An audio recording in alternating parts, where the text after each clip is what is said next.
Debunking Weight Loss Myths with Dr. G. Today we're tackling a mystifying topic that seems to confuse even the savviest of us all. No, not you. It's weight loss.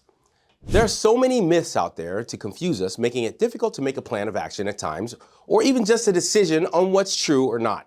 But today, I'm here to use science to debunk a few of the big ones that keep coming up during my lifestyle modification consultations here in the office and online.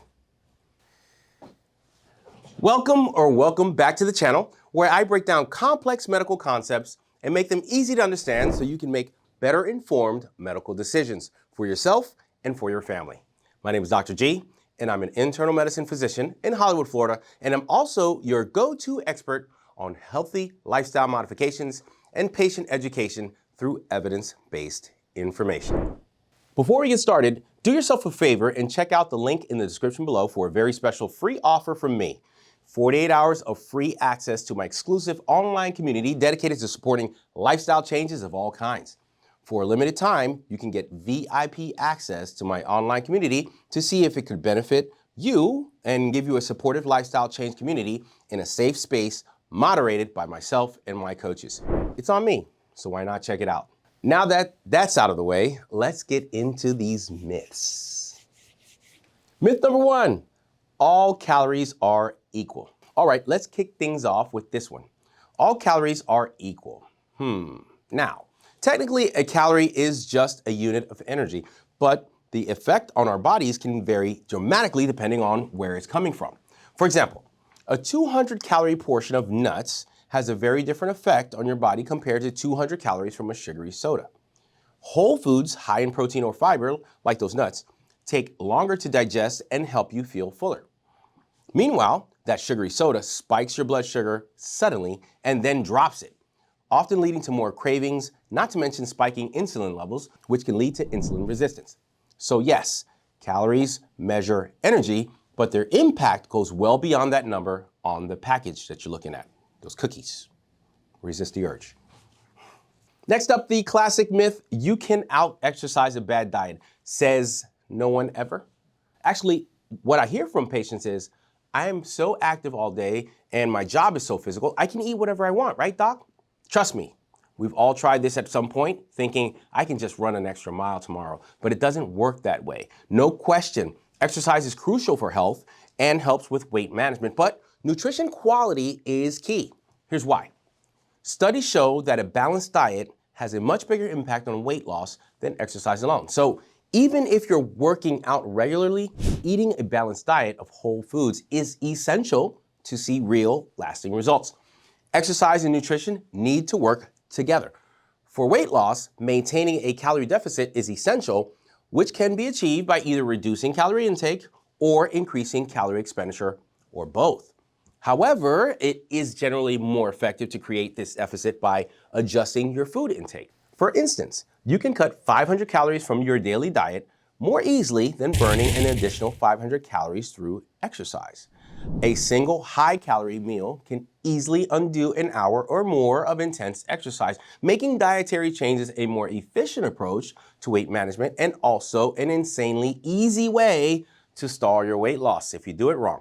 Additionally, the quality of the food we eat is important. Research shows that foods high in protein and fiber lead to greater satiety than highly processed, high sugar foods, meaning you're less likely to overeat later.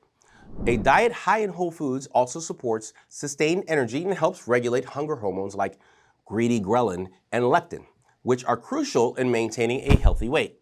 By contrast, exercising without addressing a high sugar or processed food diet may lead to inconsistent energy levels, increased cravings, and on the molecular level, increases intestinal inflammation while promoting liver dysfunction, leading to a disordered metabolism overall.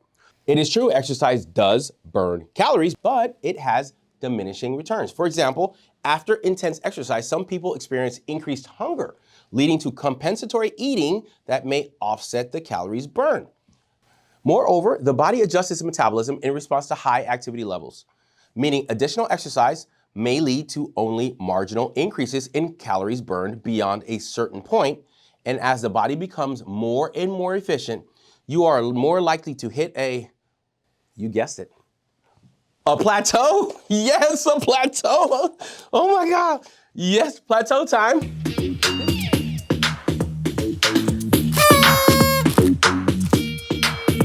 Great plateau dance. That was awesome. Let's get serious. I alluded to this a while ago, but I want to drill down that nutrition impacts not just weight, but overall health, affecting blood sugar levels, cholesterol, and blood pressure. Eating a nutrient-rich diet supports these health metrics and reduces the risk of conditions like heart disease and diabetes, regardless of exercise levels. Relying solely on exercise while neglecting your nutrition can undermine these broader health benefits and even lead to metabolic disorders if the diet is high in processed or ultra-processed foods and sugars. In short, while exercise is vital for cardiovascular health, muscle strength, and mental well-being, it isn't as effective alone for weight management if paired with a nutrition high in processed, sugary, or calorie-dense foods. Combining a healthy, balanced nutrition with regular physical activity is the most effective and sustainable way to manage weight and improve overall health. Myth number 3, eating late at night causes weight gain. The belief that eating late at night causes weight gain is a common misconception, but research shows that timing of meals alone isn't what directly leads to weight gain. It doesn't matter if you're eating at 6 p.m. or 10 p.m. Instead, other factors play a more significant role. Here's why. Let's remind ourselves of a fundamental concept. Weight gain occurs when calorie intake consistently exceeds calorie expenditure, regardless of when those calories are consumed. Studies indicate that weight gain is primarily determined by the quantity and quality of food eaten over the entire day, rather than specific meal timing. So, if you're consuming a balanced diet and meeting your daily calorie needs, eating later in the evening won't inherently lead to weight gain. With that being said, late night eating may only lead to weight gain if it involves calorie-dense, low nutrition foods that contribute to an excess of daily calories. There's not a lot of healthy options late at night. When leaving the club or a party at a friend's house after having a few grown-up drinks, snacks eaten in the evening tend to be higher in sugar, salt, and fat, like chips, ice cream, and sugary drinks, which can lead to weight gain if not accounted for in your daily caloric needs. Therefore, it's the type of food and the quantity that matter, not simply the time of day. While metabolism does slow down slightly during sleep, this effect is relatively minor and doesn't significantly affect weight gain when the daily caloric intake is kept in check. The body continues to digest and process foods efficiently even at night. Furthermore, studies show that what's more important for weight management is having consistent eating patterns that align with an individual's lifestyle and energy needs rather than avoiding specific times to eat. There is one reason late night eating is associated with weight gain, and it's that it's often linked to irregular eating habits or mindless eating, where people snack out of habit rather than hunger. People are also more likely to make less nutritious food choices at night, maybe again because of those adult drinks. These behaviors, rather than the time itself, contribute to increased caloric intake and possible weight gain. And this is why I do often recommend cutting off late night snacks to help break these bad habits. In summary, weight gain is more about overall calorie intake, meal composition, and consistent dietary habits than when the food is consumed, the time of night. A balanced, portioned, controlled diet with nutrient-rich foods, even if eaten later in the day, won't inherently lead to weight gain.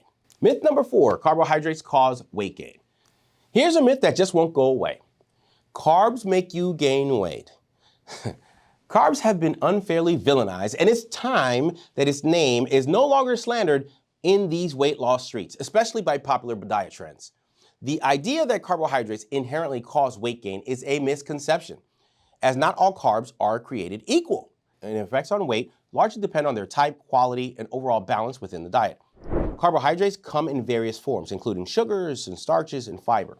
Simple carbs, such as refined sugars and processed grains, can lead to rapid spikes in blood sugar, and over time may contribute to weight gain if consumed in excess. However, complex carbs, such as those found in whole grains and vegetables, legumes, digest more slowly and have a different impact on metabolism, a more healthy impact. And these complex carbs are high in fiber, which promotes fullness and can help with weight control and keeping you fuller longer. Weight gain ultimately depends on the excess of calories, not on any specific macronutrient all by itself. So carbohydrates themselves do not lead to weight gain unless they contribute to a calorie surplus. For instance, someone can consume a balanced amount of healthy carbs, protein, and fats without gaining weight if they stay within their daily caloric needs. Therefore, balanced diets that include nutrient-dense carbs can be part of a healthy weight management plan.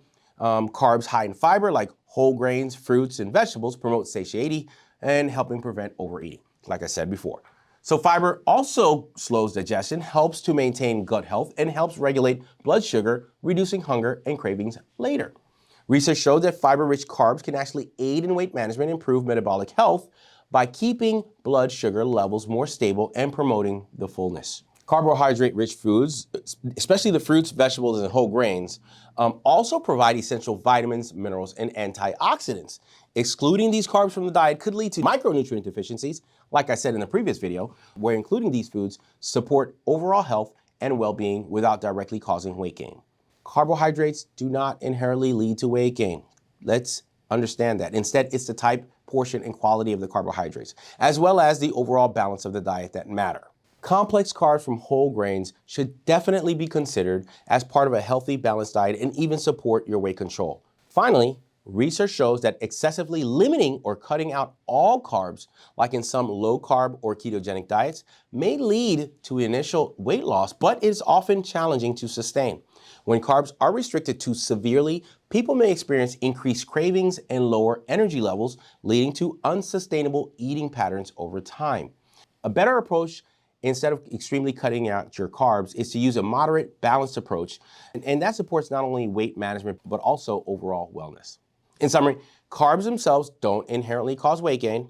Instead, weight gain is more influenced by excessive calorie intake, like we said before, and the types of carbs consumed in dietary balance. And here's probably the most terrible myth of the 7, and that's myth number 5. Fad diets are sustainable for long-term weight loss. The myth that fad diets are a sustainable way to lose weight is absolutely terrible. Look, these diets often work fast, but they're not designed to be maintained for the long term. Most of them restrict entire food groups or essential nutrients, which can lead to deficiencies and eventually weight regain when you go back to normal eating. True, sustainable weight loss happens through balanced eating and gradual lifestyle changes, not through extreme short-term diets. No fad diets. They're tempting, but I say this all the time, and I will keep saying it. The key to long-term health is finding an approach that you can consistently stick with for the long haul. Here's myth number 6. Detox diets cleanse the body. Another one I hear all the time. Detox diets cleanse the body. It sounds appealing, right? But here's the truth.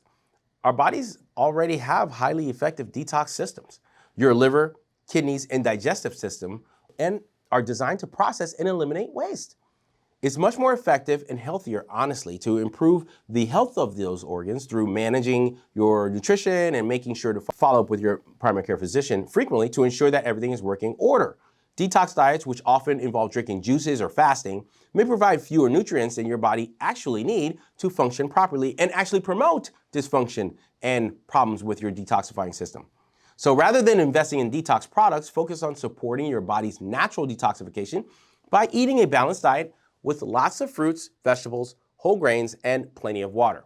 There's really no shortcut to health here. Your body has its own detox system. Let's use it.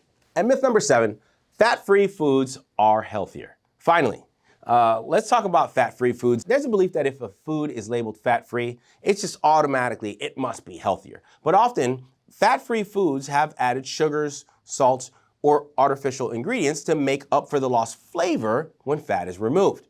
And we actually need certain fats like those in avocados, nuts, and olive oil for essential functions including heart and brain health. Instead of reaching for fat-free foods, aim to include healthy fats in moderation. These fats can help keep you full and provide lasting energy without the sugar spikes and crashes.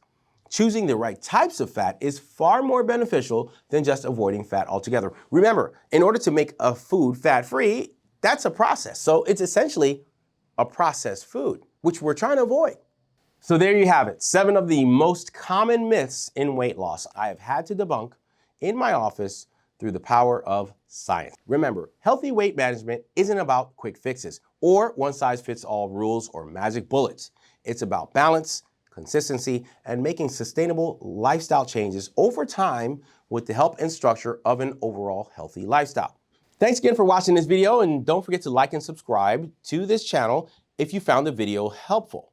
It means so very much to myself and others who are looking for this content, since that's how the YouTube algorithm gods brought you and I together, right?